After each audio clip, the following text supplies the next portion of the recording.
샬롬 샬롬 샬롬 샬롬. 하나님 사랑합니다. 여러분 주 안에서 사랑합니다. 예. 역대상 19장 말씀이죠. 6절부터 마지막 절까지 1절부터 함께 읽었습니다. 19장 전체 둘러봅니다. 암몬 자손에 대해서 나오죠. 19장 1절에 롯이 소돔과 고모라의 심판으로부터 피한 후에 둘째 딸이 아버지 롯과 동침해 낳은 베난미의 후손 암몬 자손이죠.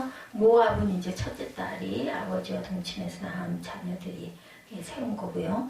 다윗에게 정복돼 종으로 지내기도 합니다. 이 민족은 그들은 하나님의 성소가 더럽혀지고 이스라엘 땅이 황폐할 때 유다 족속이 사로잡힐 때 기뻐하였다는 이유로 하나님께 심판을 받습니다. 에스겔 25장 3절에 보면 내 성소가 더럽힘을 받을 때 내가 그것에 관하여 이스라엘 땅이 황폐할 때 내가 그것에 관하여 유다 족속이 사로잡힐 때 내가 그것에 대하여 이르기를 아하 좋다. 이게 좋아했기 때문에 이제 벌을 받아가지고 멸망을 받게 된다. 필요한 아주 꽤 조심해야 돼 이런 거. 아람 사람에 대해서 10절에 언급하고 있죠. 요압이 앞뒤에 친 적진을 보고 이스라엘에서 뽑은 자 중에 또 뽑아 아람 사람을 대하여 진을 쳤다 이렇게 나오죠. 아람은 셈의 다섯째 아들이고 아브라함의 형제 나흘의 손자입니다. 아브라함이 갈대아 우르를 떠나 도착한 하란은 아람 족속이 살고 있는 아람 지역이었고 이삭과 야곱이 바단 아람에 있는 지척 중에서 아내를 얻습니다. 신명기 26장 5절에서는 이스라엘의 조상들을 방랑하는 아람 사람으로 표현하고 있는데 이를 통해 이스라엘의 조상들이 이 지역과 연관된 생활을 하였던 것으로 알 수 있습니다. 성경에서 아람을 인물보다는 주로 지역을 중심으로 하는 말로 사용합니다. 뇌물을 받아 이스라엘을 범죄하도록 표현한 달람이 아람 사람이었어요. 은천 달란트에 대해서 역대상 19장 6절에 말하죠. 암몬 왕 한운이 아람 동맹군에 지급한 은천 달란트를 환산하면 얼마일까? 구약에서 한 달란트는 금, 은, 동의 무게로 약 34.272kg을 의미합니다. 신약에서는 순금의 무게를 의미하며 쉽게 계산이 되는 노동자의 일일 품삯인 데나리온으로 환산하여 계산을 하죠. 따라서 1달란트를 일일 품삯일 1데나리온으로 환산하면 6,000데나리온.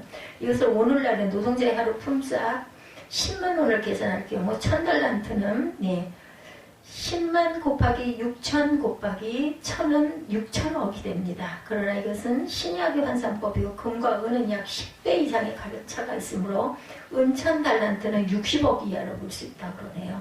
이처럼 암몬과 한운이 동맹군을 고용하기 위해 엄청난 돈을 지불하게 된 것은 그만큼 다윗의 군대가 강했기 때문에 대단하죠. 600억 정도.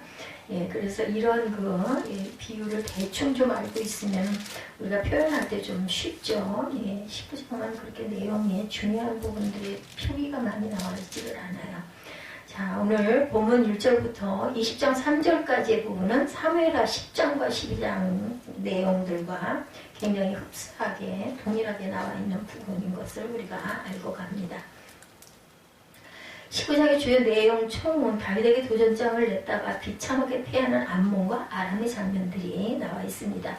다윗의 신하를 모욕하는 암몬이었죠. 조문사절단을 다윗이 보냈는데 그만 모욕을 하죠. 암몬 자손의 왕 나하스가 죽자 다윗은 조문사절단을 파견합니다. 암몬은 과거 이스라엘과 적대관계 속에 있던 족속이었는데 다윗은 생전에 자신에게 은혜를 베풀었던 암몬의 왕 나하스가 이제 돌아가고 나서 생각해서 암몬의 조문사절단을 파견했다가 문제가 돼요. 이에 다윗의 신복들은 왕의 명대로 적대관계에 있던 암몬 자손의 땅에 이르러 나하스의 아들 한운에게 가서 문상을 했어요.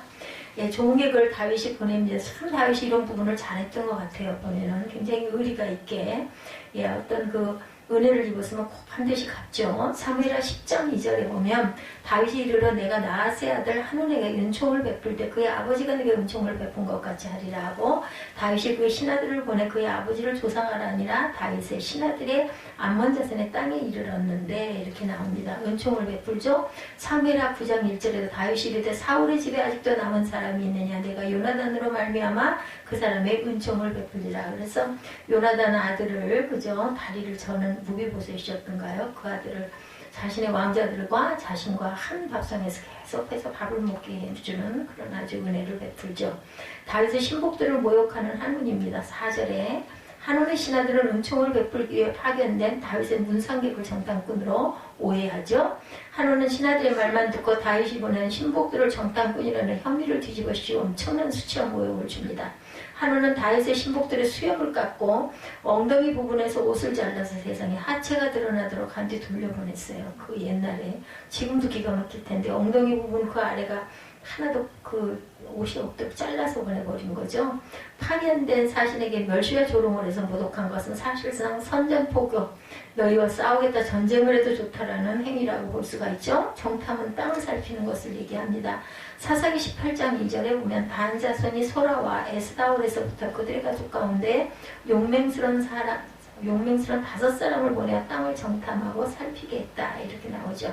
그들에게 이르되 너희는 가서 땅을 살펴보라 하며 그들이 에브라임 산지에 가서 미가의 집에 이르러 거기서 유숙하니라 나옵니다. 어리석은 자는 어리석은 조언을 따르죠. 열왕기상 12장 8절에도 왕이 노인들이 자문한 것을 버리고 자기 앞에 모셔있는 자기와 함께 자라난 어린 사람들과 의논하죠. 그렇게 해가지고 결국은 남북이 나뉘는 역사가 일어나죠. 르호보암의 이야기입니다. 열왕기상 12장 9절에 이르되 너희는 어떻게 자문하여 이 백성에게 대답하겠느냐. 백성이 내게 말하기를 왕의 아버지가 우리에게 매운 멍에를 가볍게 하라. 이렇게 얘기를 했는데 그만 자기가 함께 자란 그 법들이 이렇게 얘기하는 바람에 결국은 남북이 영원히 갈라지는 그런 일이 일어납니다. 아들 르호보암에 의해서. 신복들을 여리고에 머물게 하죠. 5절에 한온에게 엄청난 멸시와 모욕을 당한 다윗의 신하들이 매우 부끄러워함으로 다윗은 사람을 통해 너희들 수염이 자라기까지 거기에 머물러 쉬다가 수염 자란 후에 오라 해서 여리고에 머물게 하죠. 여리고는 암몬족 속의 수도인 라빠에서 가까운 땅 조그마가지고 거기서 그 예루살렘 그러니까 유다 땅 그쪽에서 너희들 쉬다가 와라 다윗이 그렇게 얘기를 하는 거죠. 그래서 예루살렘을 나중에 수염을 기른 다음에 옷도 갈아입혀서 그리고 왔겠죠. 다윗의 이 같은 명령은 신하들의 수치를 가려주기 위한 조치와 암몬에 대한 보복을 암시합니다. 수염을 함부로 손상지 말아야 되죠. 이게 굉장한 수치. 그 옛날에는 레위기 19장 27절에 머리카락을 둥글게 깎지 말며 수염 끝을 손상하지 말라 이렇게 나와 있어요. 레위기에 28절에도 죽은 자 때문에 너희의 살에 문신을 하지 말며 문의를 놓지 말라 나는 여호와니라. 수영장에 가봐도 의외로 젊은 여성들이 문신을 많이 했어요. 보면 엉덩이, 발뒤꿈치 이런데 그 수영복을 입어야 되니까 이제 옷들을 벗잖아요. 그런데 그렇게 무슨 꽃 같은 그림도 있고 뭐 조그맣게 이렇게 해가지고 문신을 한 여성들이 젊은 여성들이 많더라고요. 이스라엘과 암몬의 전쟁에 대해서 전쟁 준비를 하는 암몬이죠. 7절에 보면은 나타나 있습니다. 곧 병거 32,000대와 마아가 왕과 2,000대와 마아가 왕과 그의 군대를 고용하였더니 그들이 와서 베드바 앞에 진침해 암몬 자손이 그 모든 성으로부터 와서 싸우려 했다 이렇게 나오죠.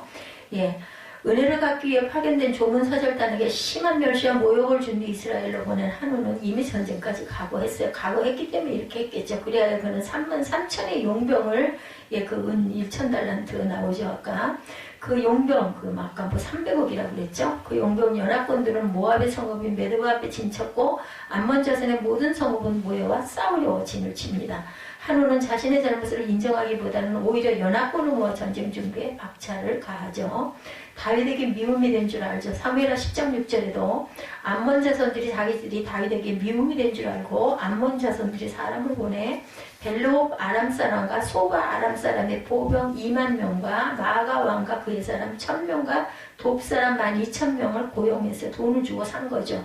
용병에 자주 오면 주변 국가들이 역대상 18장 5절에 다메섹 아람 사람이 소바 왕 하드데셀을 도우러 온지라 다윗의 아람 사람 22,000명을 죽였다 이렇게 증거합니다. 그리고 6절에 보면 다윗이 다메섹 아람의 수비대를 두매 아람 사람이 다윗의 종이 되어 조공을 바치니라. 다윗이 어디로 가든지 여호와께서 이기게 하셨다. 18장 내용이었죠. 요압과 군사들의 작전, 용사들의 작전입니다. 남유다의 요압 장군. 다윗은 한온의 전쟁 준비 소식을 듣고 즉시 요압과 용사의 온 무리를 보내 전쟁을 준비하게 합니다. 요압 장군은 이스라엘 군대를 두 대로 편성하여 자신은 아람 군대의 주의를 기울이고 아비새 군대는 암몬 자손을 향하도록 양쪽으로 나뉘죠. 작전을 세운 요압은 이스라엘 군대에게 이스라엘 백성과 하나님의 성읍들을 위하여 담대할 것과 여호와께서 선히 여기시는 대로 행하기를 원한다 이렇게 말합니다. 군사를 나눕니다. 19장 11절에 그 남은 무리는 그의 아우 아비새의 수하에 맡겨 암몬 자손을 대하여 진을 치게 하고 이르되 만일 아람 사람이 나보다 강하면 내가 나를 돕고 만일 암몬 자손이 너보다 강하면 내가 너를 도우리라. 우리 서로 돕자인 거죠. 결국 어떻게 됐어요? 15절에 이스라엘이 승리하는 내용이 나옵니다. 암몬 자손을 아람 사람이 도망함을 보고 그들도 요압의 아우 아비새 앞에서 도망하여 성읍으로 들어간지라 이에 요압이 예루살렘으로 돌아오니라. 승리하고 돌아오는 거죠. 15절 내용이 그렇게 나와 있습니다. 이스라엘을 대적하던 암몬 군대는 신앙으로 담대해진 이스라엘의 용맹스러운 군사들을 보고 싸우기도 전에 도망을 칩니다. 암몬을 위주로 한 연합군이 싸우기도 전에 그 기세에 밀려 도망한 것은 이스라엘 군대에게는 하나님을 위한다는 뚜렷한 신앙의 이유가 있었지만 암몬의 연합군은 뚜렷한 목적 없는 돈 받고 그저 온 외인 부대였기 때문이다. 결국 승리는 이스라엘 군대에게로 돌아오죠. 이 승리로 아브라함과 여호수아에게 하셨던 하나님의 약속이 성취가 됩니다.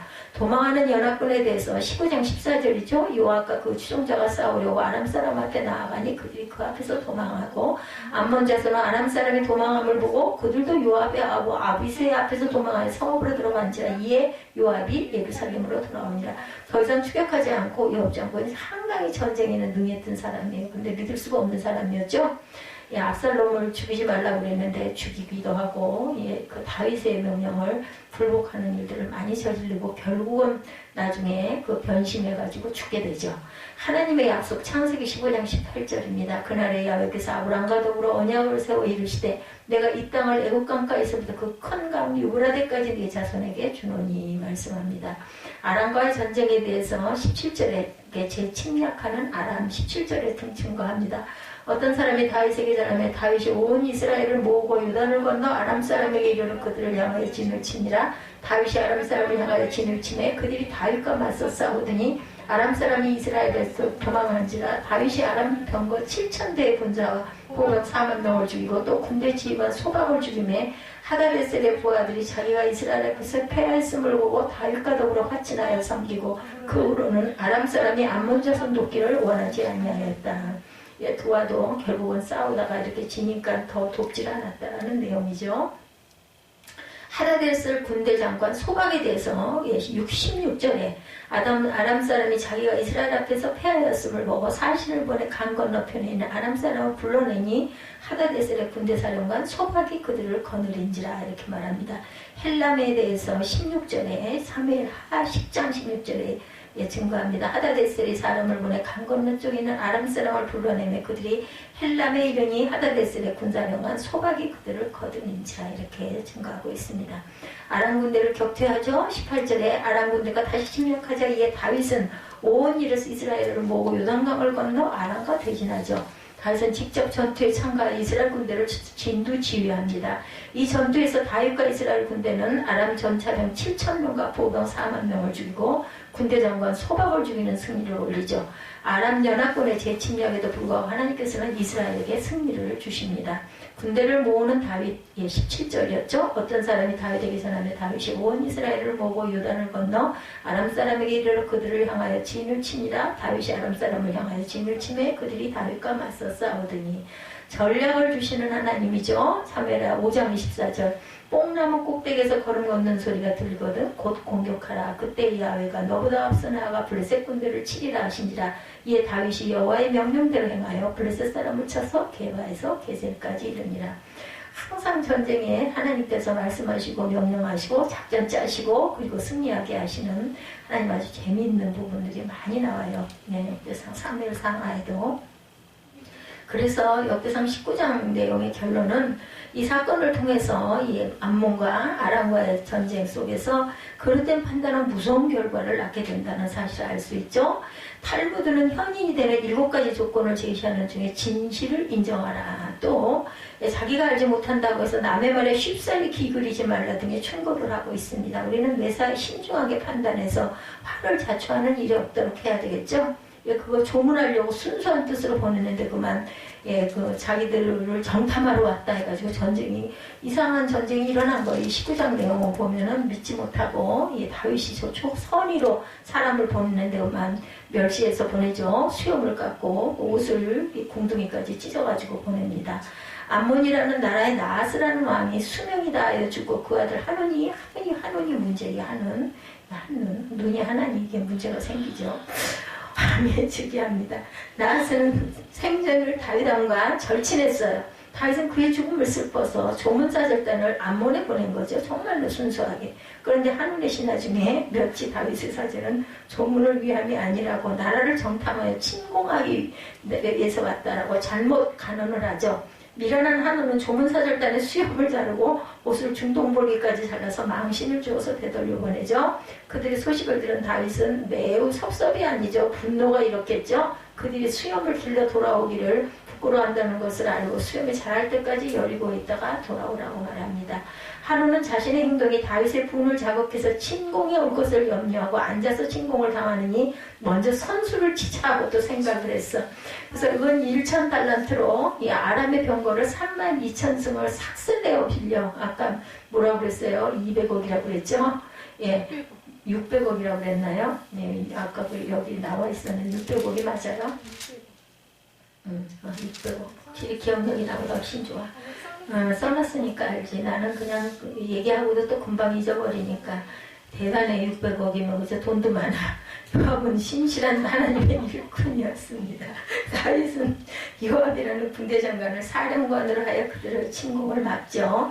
예, 자신의 군대 중에 가장 유명한 자들을 뽑아서 특공대를 조집해서 아람을 상대하고 자신의 동생 아비새에게 나머지 군대를 주어서 암몬을 상대해. 그 요압의 동생이에요. 아비새는. 우리가 서로 약한 쪽을 두어서 싸우자. 서로 내가 힘이 들어 힘이 딸려서 밀리면 네가 쫓아와서 하고, 네가 힘이 딸리면 내가 쫓아가면 이렇게 전략을 짠 거예요. 선하신 하나님은 우리에게 은혜를 주실 것이다 하고 기도하고 나갑니다. 결국 이스라엘이 대승을 거두고 암몬은 멸망을 하죠. 오늘 본문의 두 나라의 행동은 우리에게 귀한 교훈을 보여줍니다. 멸망할 자와 승리할 자의 길을 우리에게 명쾌하게 보여줘요. 성경 읽다 보면 지혜가 많이 떠올라요. 확실히 이 본문에 의지해서 이 길을 여러 성도들에게 증거해서 승리자의 길을 갈 수 있도록 도움을 드리고, 멸망과 승리의 분기점이라는 제목, 오늘 제목이 멸망과 승리의 분기점이죠. 우리에게 뜨거운 감동, 주님께서 말씀하시는 그 뜨거운 감동, 첫째 착각의 멸망을 초래했어요. 그죠? 이 19장의 내용은 암몬 자손의 방백들이 한눈에게 말하되 왕은 다윗이 조문사절단으로 보낸 것이 왕이 부친을 존경함인 줄로 아시나이까? 이제 이게 문제였어요. 그 신하들이 왕에게 나온 것이 이 땅을 엿보고 정탐하여 정복시키자 함이 아니니까 3절에 이렇게 말한 게 결국은 전쟁이 되죠. 멸망당한 암몬 왕 한눈은 다윗의 선한 뜻을 악으로 착각합니다. 그리고 자신의 실수로 인하여 자격지심이 생겨 스스로 남을 침공하는 실수. 결국은 다윗이 가만히 안 있을 것이다. 삼공하자 이런 바람에 전쟁이 일어나서 결국 멸망하죠. 한눈은 이 두 가지 착각으로 하나님이 함께 하시는 이스라엘을 침공하게 되고 그 결과로는 스스로 멸망을 당합니다.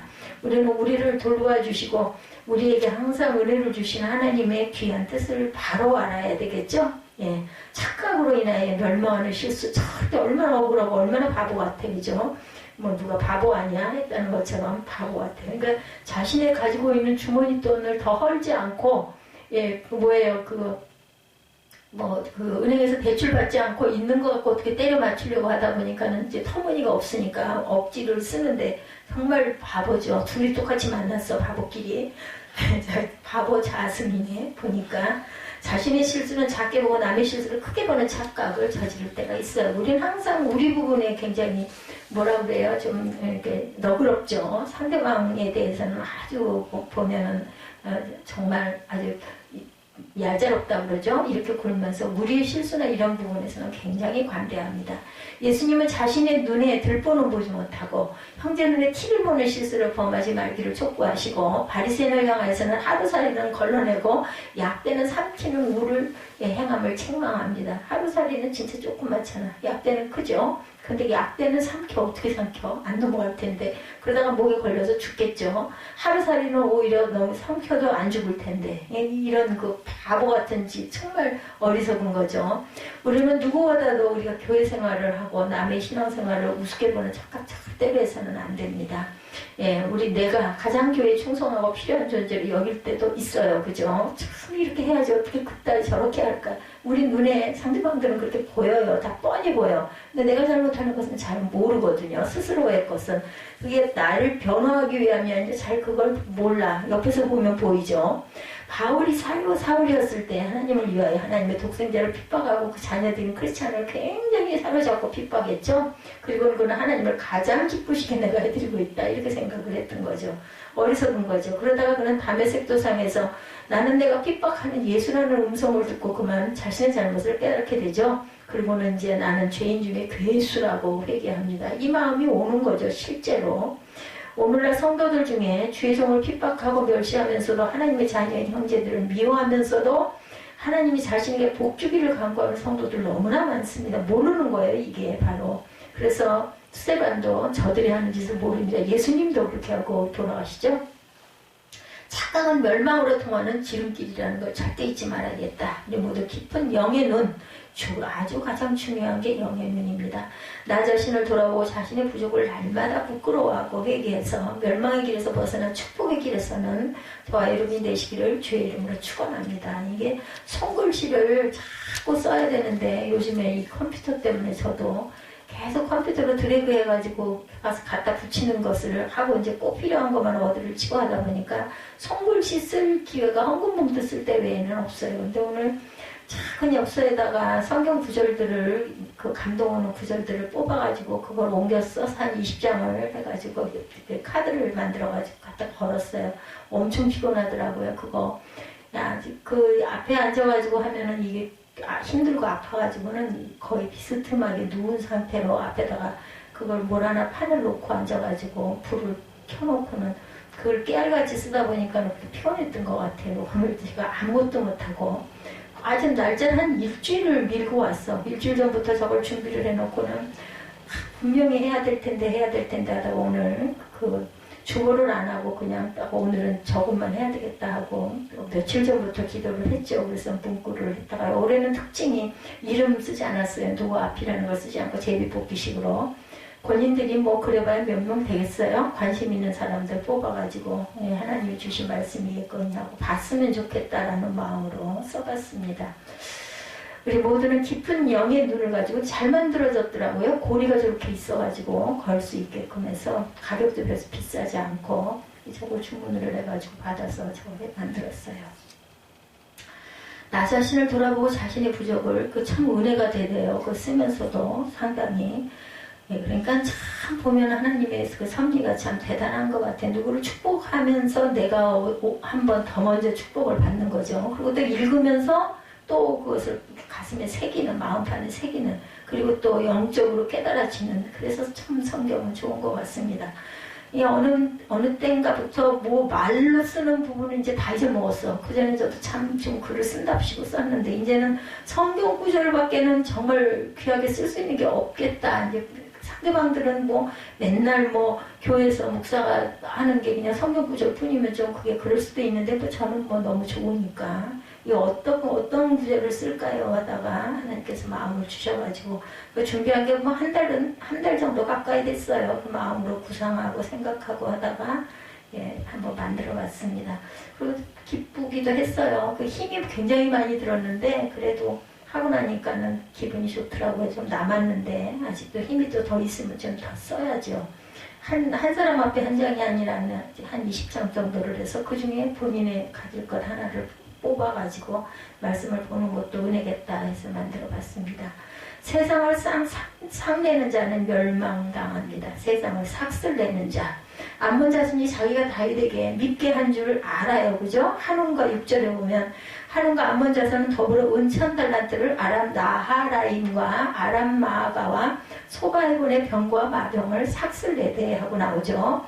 한운은 착각으로 멸망의 길을 자초했을 뿐 아니라 자신의 실수를 감추기 위해서 세상의 것들을 의지하고 그것을 삭내어 나아가다가 돈은 돈대로 600억 원 꾸러받고 그리고 멸망의 길로 들어서서 그리고 결국은 멸망을 당하죠.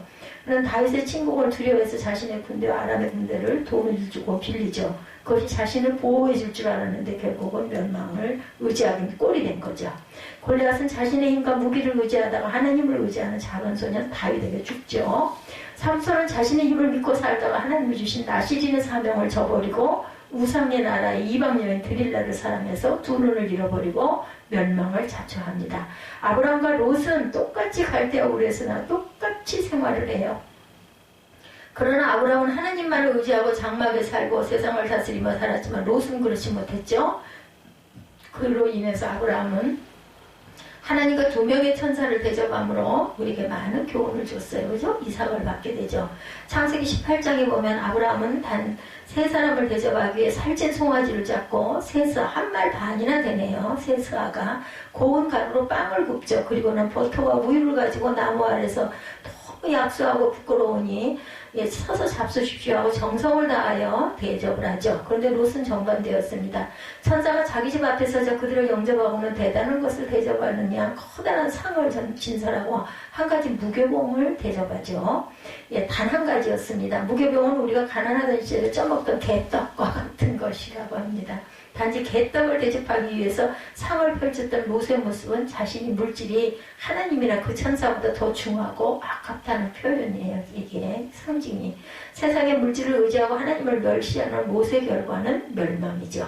하나님은 아브라함의 대접을 받으시고는 그에게 꿈에도 그리던 아들을 100세에 낳도록 축복합니다. 그래서 믿음의 조상이 되게 되죠. 그러나 롯은 소동성에서 죽기 일부 직전에 자다가 벌거벗은 채로 그것도 삼촌 아브라함의 그 기도의 은혜로 인해서 생명만 구원을 받고 아내는 또 소금기둥이 되죠. 산속 동굴에서 그리고 결국은 살다가 두 딸과 그죠 관계를 오늘 본문에 멸망당하면 암몬과 모압의 조상이 되죠. 이상하게 교회를 위해서나 주의 일꾼을 대접하는 일에는 살기 넉넉하면서도 인색한 분들이 참 많아요. 어느 시골에 양계장을 경영하는 집사님이 한 분 계셨는데 그런데 그 교회 목사님은 그분에게 닭 한 마리 대접을 받아본 적이 없었다고 그래요. 그런데 어느 날 이분이 닭을 3마리나 가지고 왔더랍니다. 한 마리도 대접을 하지 않는 사람이 벼랑간에 3마리나. 그 목사님은 깜짝 놀랐어요. 반갑기도 하고. 그때 참 그런 거 정말 있었어. 산 닭 갖고 와가지고 목사님한테 드린다고 드리고. 그때는 또 그게 아주 당연하고 너무 고마워가지고 계란도 또 참 많이 드셨어요. 그죠? 이게 꾸러미로 해가지고 그냥 정말 그때 그 신앙이 진짜 아주 순수한 신앙이었던 것 같아요. 그냥 목사님을 하늘처럼 여기죠. 그런데 나중에 다른 이들을 통해서 알고 보니까 양계장에 전염병이 들어와서 닭이 100마리나 죽었다고 합니다. 그러니까 그 중에서 3마리를 목사님을 갖다 드린 거예요. 죽은 닭을. 전염병 돌아가지고. 그래서 버리기가 아까워서 목사님께 갖다 드렸다는 거죠. 얼마나 세상의 물질이 중요하고 하나님 점이 얼마나 가치가 없는지 꼭 그렇지는 않았을 거예요. 그나마라도 목사님 생각이 나서 갖다 준 것도 어떻게 보면 지 다 삶아 먹을 수도 있는데 그것도 괜찮죠. 세상을 의지하면 결국은 멸망의 길이라는 거죠. 돈을 그렇게 우상화하고 이게 지나치잖아요. 우리가 보기에도 아니 우리 일이 아니어도 객관적으로 봐도 그죠? 이해가 안 될 정도로 지나쳐. 그럼 결국은 그거는 사단의 지금 물들어 있기 때문에 결국은 사단의 괴수에게 놀아나는 부분이에요. 결국은 물질로 인해요 멸망을 당합니다. 그런 사람들은 기도해 줘야 되겠죠. 그리고 그의 나라와 그 의를 구하라고 하시죠. 그래야만 이 모든 것을 더하리라고 거기보다 더 모든 것 더해 주리라 말씀합니다. 하나님을 의지하는 저와 여러분이 되시기를, 하나님만 의지하는 저와 여러분이 되시기를 주의 이름으로 축원합니다. 세 번째, 서로 돕고 하나님을 의지하면 승리하죠. 함께 합심하여 돕는 게 중요합니다. 침략을 당한 다윗은 군대장관 요압을 전쟁터에 보내죠. 오늘 본문 내용이죠. 지혜로운 요압은 2가지 행동으로 전쟁을 승리로 이끕니다. 서로 도왔어요. 요압의 앞뒤 친적진을 보고 이스라엘 뺀 자 중에서 또 빼서 아람 사람을 대하여 진치고 그나마 무리는 아비새의 수하에 붙여 암몬 자손을 작전을 잘 짜죠. 대하여 진치게 하고 가로되 만일 아람 사람이 나보다 강하면 내가 나를 돕고 만일 암몬 자손이 너보다 강하면 내가 너를 도우리. 요압이 앞뒤에 친 적진을 보고 이스라엘에서 뽑은 자 중에서 또 뽑아 아람 사람을 대하여 진을 쳤다. 작전을 잘 썼어요. 11절에 그 남은 무리는 그의 아우 아비새의 수하에 맡겨 암몬 자손을 대하여 진을 치게 하고 이르되 만일 아람 사람이 나보다 강하면 내가 나를 돕고 만일 암몬 자손이 너보다 강하면 내가 너를 도우리라. 예, 그 형제가 아주 잘 서로 협력을 하죠. 기독교는 바로 이러한 협력의 종교죠. 우리도 서로 도우면 승리의 열매가 반드시 있다. 하나 되어야지 분열하면 깨지고 결국은 멸망하죠. 예, 교회는 언제나 서로 돕고 협력하여 부흥하는 교회를 만들어 나갈 수 있다는 것을 잊지 말아야 되겠다. 오늘 본문이 주는 귀한 교훈들이죠.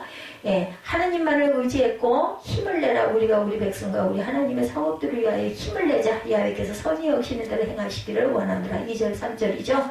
야훼께서 선히 여기시는 대로 행하기를 원하노라 하고 선을 향하여 힘차게 달려가고 오직 하나님만 의지한 요압의 아름다운 행동 우리가 꼭 기억하고 가야 되겠다.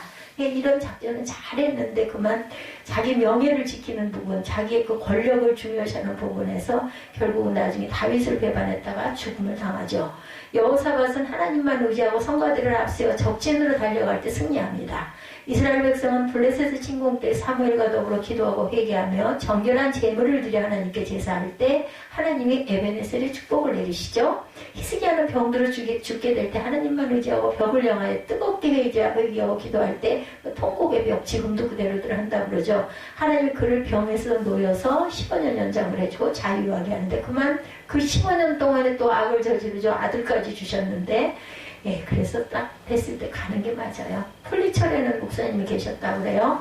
주일 아침에 설교하러 교회에 들어가다 성도를 만나 교회 입구에서 성경 찬송과 설교 원고를 난간에 놓아두고는 잠시 이야기를 하셨다고 합니다. 그런데 갑자기 돌풍이 불어서 원고를 다 날려버렸어요. 아무리 생각을 해도 설교되는 거 예어가 기억이 나질 않습니다. 이 목사님도 저만큼이나 기억력이 없으셨나 봐요. 그래서 목사님은 할 수 없이 풀무풀 속에 있어서 담대한 다니엘의 세 친구 이야기, 알고 있던 이야기를 설교했다고 그래요. 그런데 그 교우들 중에 생명을 걸고 교회에 나온 한 부인 집사님이 계셨다고 합니다. 재가정을 하는 남편은 이 부인 집사님이 주일에 빵 굽는 거 도와주지 않고 교회 가는 것이 못마땅해서 주일 성수를 못하게 강의를 하곤 했다고 그래요. 그날 아침에도 교회에 가면 빵 굽는 화덕에다 얼굴을 밀어넣어 죽이겠다고 소리를 쳤지만 부인은 교회로 왔어요. 목사님의 말씀을 듣는 순간에 그 집사님은 믿음이 충만해집니다. 이 여성 집사님이. 화덕의 얼굴이 바뀌더라도 나는 다니엘의 세 친구처럼 하나님만 의지하겠다 이렇게 결심을 했다. 그리고는 집으로 돌아가면서 막 찬송을 부르고 갔어요. 주 안에 있는 나에게 땅이 있으랴. 저도 이 찬송이 참 좋은데 십자가 밑에 나아가 내심을 풀었네.